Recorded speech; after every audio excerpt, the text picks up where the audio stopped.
Mahsa Amini, a young Iranian girl whose heartbreaking death was world-shattering.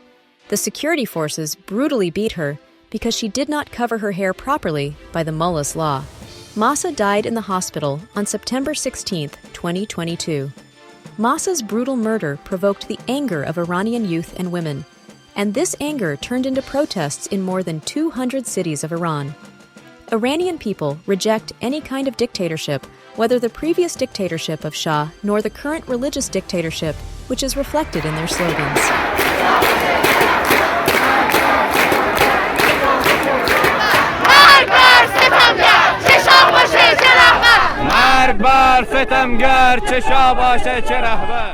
Many people, including 166 children under the age of 18, lost their lives in these uprisings.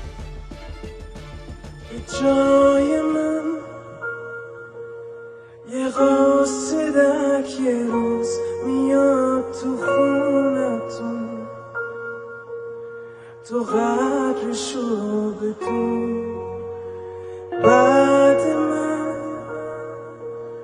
اگه نبود کسی به یاد من تو شعرمو بخون به جای من شاید یکی بیاد که میفهمته.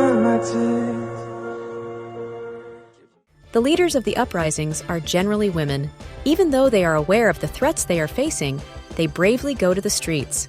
They know that they might get arrested, or lose their beautiful eyes with bullets, or might be beaten and poisoned with chemical gas, but nothing stops them. These brave women say that they want to make their voices heard in the whole world. They say they want change. In Iran, there is no freedom of religion and freedom of speech. Individuals get arrested just by expressing their will for basic human rights. And now, the prisons in Iran are full of people from different strata of society, athletes, teachers, lawyers, and talented students.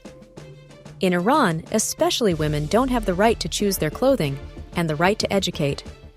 The internet is controlled, and the ruling regime has influence on the most private matters of people's lives.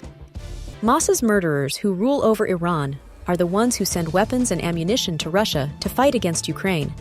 And they have a history of terrorism in European countries, so they are a threat to the entire humanity. They are the enemy of peace and equality in the world. So let's be the voice of Iranian women and youth, because violation of human rights in Iran is violation of human rights in the whole world.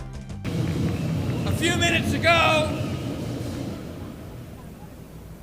Raisi spoke to the General Assembly. For those representing the nations of the world who do not know who he is, allow me to introduce him to you. He's a man who sat on the death council in 1988 with tens of thousands of innocent men and women were sent to their deaths for no crime but wanting a free Iran and speaking their minds. He can call himself a president. We call him a murderer.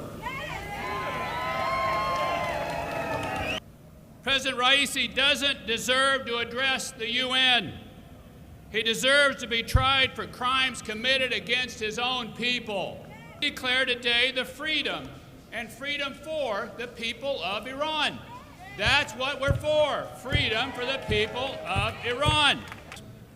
I am proud again to stand with you today against Raisi, against Khamenei, and for freedom for the people of Iran.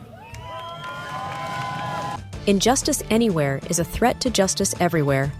We can and we must stand by the people of Iran to build a better world. How can you help? Join us in New York, gathering to be the voice of those whose voices have been stolen. You can make a difference.